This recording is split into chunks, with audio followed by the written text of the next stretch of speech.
G'day everybody, it's Gabby here with my December the 1st update. Really sorry that I was late. I was meant to be here December the 1st and it's like December the 15th now.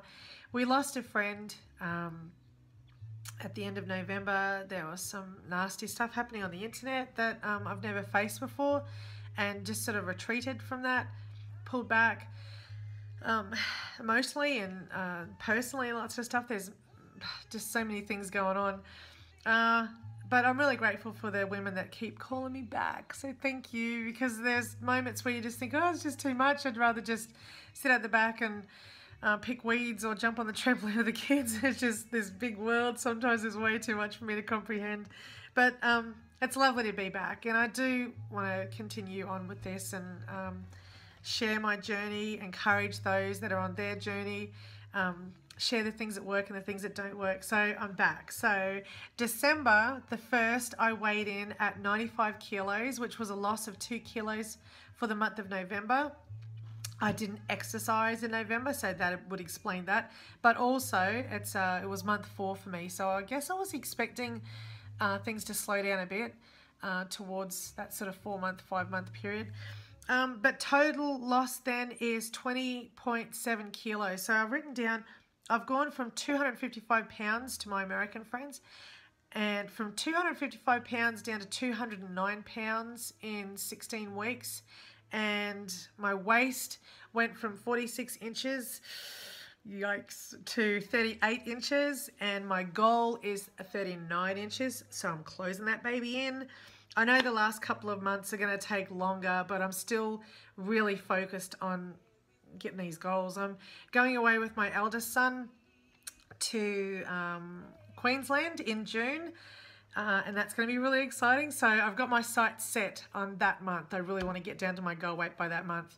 If I don't, I'll get over it.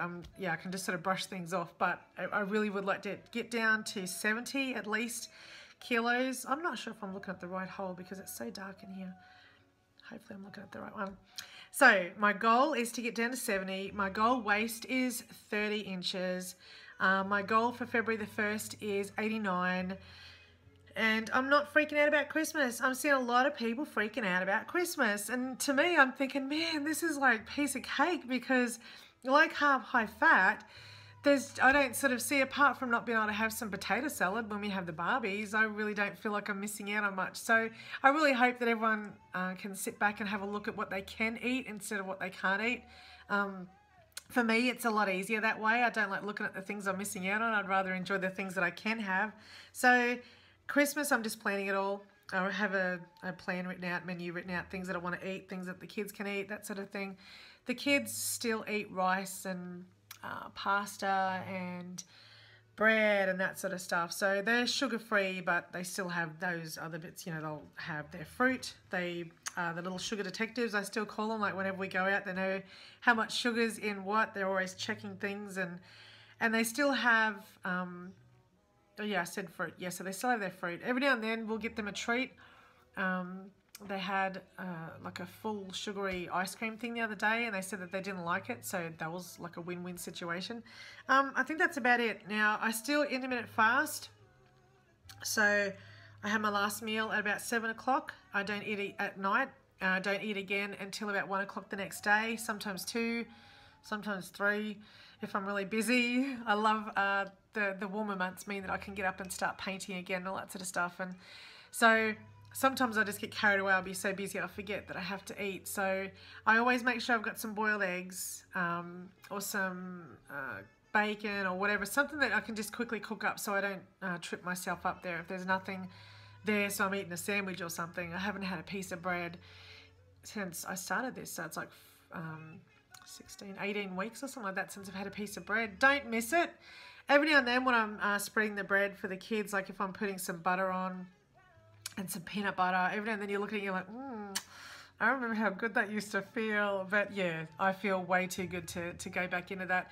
I think the greatest thing that you experience on low carb, high fat is you don't get bloated in your tummy. I just don't feel that bloated. I have to remind myself sometimes, you're actually 95 kilos, girl. Do you realize that? Because I feel like I'm 70 kilos already. Go figure. But it's just because I'm not bloated all the time because of all the low-fat, ricey stuff that I used to have before. So I better go. Thank you so much for those that have been supportive and those that keep telling me not to, disappear, that I'm an encouragement to them. It still really blows me away that my journey can be an encouragement to anybody. But if that's it, that's enough reason to fight back and to come back and be a presence on here. Because I'm here for you girls, because I feel like you all encourage me. But it's happening both ways. So that is just really, really cool. And it's a dream of mine. I do want to be an encouragement to people. I do want to shine my light in the world. Thinking of shining lights, I turned 43 in 3 days. That is just so exciting. I never thought that I'd get to 43. I can remember when I was 13 talking about that age, that I can't remember who it was. It might have been my dad that turned 40. I remember sitting there thinking, wow, that is just so old. Imagine being that old. And here I am, I'm 43 years old. I'm actually over the 40 threshold. But I see a lot of stuff on social media about people that freak out about getting to 30 and 40 and all that sort of stuff. And it's just, I cannot understand that. I don't get that at all. When I was at uni, I had an Indonesian lecturer, and she told us about how highly prized the elderly are in Indonesia. Like, it's not a bad thing. And I just thought, hey, I like that. I think that's really good. I'm just going to go along with that one. So I welcome the grey hairs and the wrinkles. It's not something that we should frown upon. I reckon we should be a part of like a cultural shift there, where we're actually trying to bring back that it's beautiful to grow in years. It's not a bad thing. So I want to shine my light in that way. So if there's anyone out there that's over 40, we made it. I've survived cancer. I've survived abuse. I've survived myself. I've survived delivering 8 babies. There's so many things that we can bring to this world. There's so many things that we have to give. So who wants to stand in the mirror thinking of all the things we don't have because there's a couple of lines in our face? That is totally just crazy to me. So anyone having birthdays, anyone over 30 years old, way to go, girls. Let's push it forward to 50. I'm going to be rocking my wheelchair when I'm 60 and 70. No, actually, we'll go 70, 80. Because I want to walk right up until then. So I'm going to be rocking my wheelchair when I'm 70 and 80. Probably still be on YouTube. I won't be so scared then. And I hope to be still encouraging people as much as you guys encourage me. So Merry Christmas. Go into the new year with a healthy mindset that you're going to take on the new year without gaining extra weight. And I wish you all the best. I love you guys. I'm so grateful for your support. I'm so grateful for your feedback. And I wish you the best all through this festive season. I can't wait to see you again on February the 1st, 2016. Love you guys. See ya.